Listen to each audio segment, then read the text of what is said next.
मैं doctor Rajeev Agarwal, senior director breast services, Medanta the medicity hospital Gurugram. आज हम ब्रेस्ट की एक ऐसी प्रॉब्लम के बारे में बात करेंगे जो एक्चुअली डिजीज़ है ही नहीं। अक्सर पेशेंट हमारे पास रिपोर्ट लेके आते हैं fibrocystic disease, fibroadenosis.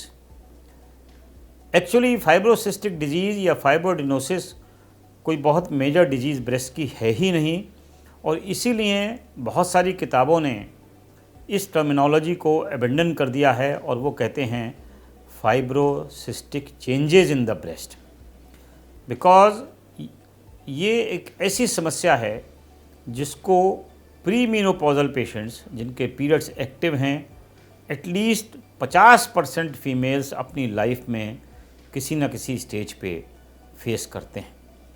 Fibrocystic changes में बेसिकली पेशेंट को पेन हो सकता है, पेशेंट को डिस्कम्फर्ट हो सकता है, स्वेलिंग हो सकती है, और कभी कभी पेशेंट को लम्प्स भी होते हैं। फाइब्रोसिस्टिक चेंजेस के लंप की जो एक खूबी है वो ये है कि पीरियड्स की वेरियस साइकिल में उनका साइज़ कम और बढ़ सकता है। पेशेंट अक्सर ये कहते हैं कि पीरियड से पहले बढ़ जाते हैं, पेशेंट के बाद कम हो जाते हैं। ये बिकॉज उसमें क्या होता है, ये लम्प्स में पानी की गांठें, सिस्टिक गांठें जिनमें फ्लूइड भरा हुआ है वो बनती हैं, और थोड़ा सा ब्रेस्ट के टिश्यू में फाइब्रोसिस होती है, इसलिए इनको फाइब्रोसिस्टिक चेंजेस कहते हैं। कारण इसका कोई क्लियर नहीं है। मेजॉरिटी ऑफ द पेशेंट्स में हम इसका कोई कारण नहीं निकाल पाते हैं, बट जिन पेशेंट्स को पीरियड्स इरेगुलर हैं उनमें ये सब तकलीफ़ और ये चेंजेस ज़्यादा होती हैं। तो हम ये मान के चलते हैं कि हार्मोनल इम्बैलेंसेस की वजह से फाइब्रोसिस्टिक चेंजेस ज़्यादा आती हैं। जब पेशेंट्स हमको इन सिम्टम्स के साथ प्रेजेंट करता है कि पेन है, डिस्कम्फर्ट है, स्वेलिंग है, कभी कभी निपल से डिस्चार्ज है, कोई पेनफुल गांठ है जो अपना साइज़ बदलती रहती है, और ये सारे सिम्टम्स प्री मेंस्ट्रुअल स्टेज में ज़्यादा हैं, तो हम उनको एग्ज़ामिन करते हैं। अगर 40 से नीचे है तो पहला इन्वेस्टिगेशन अल्ट्रासाउंड, अगर 40 से ऊपर है तो पहला इन्वेस्टिगेशन मैमोग्राम, और साथ में काफ़ी दफ़ा हमको अल्ट्रासाउंड करना पड़ता है।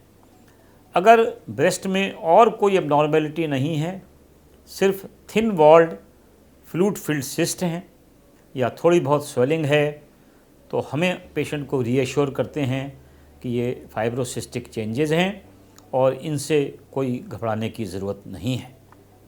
जहाँ तक ट्रीटमेंट की बात है, माइल्ड सिम्टम्स को फाइब्रोसिस्टिक चेंजेस के साथ ट्रीटमेंट की कोई ख़ास ज़रूरत नहीं होती है।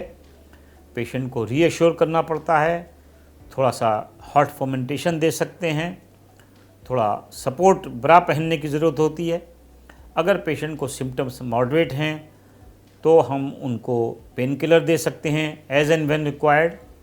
अगर पेन थोड़ा सीवियर है और पूरे महीने चलता है, तब कुछ हार्मोनल ट्रीटमेंट इन पेशेंट्स को दिए जाते हैं, जैसे कि बर्थ कंट्रोल पिल्स इनको सिम्टम्स को बेटर करती हैं, या एक और ड्रग है डेनाजोल, उसको भी हम 50 to 100 मिलीग्राम पर डे की डोजेज़ में देने से पेशेंट्स के सिम्टम्स को रिलीफ किया जा सकता है।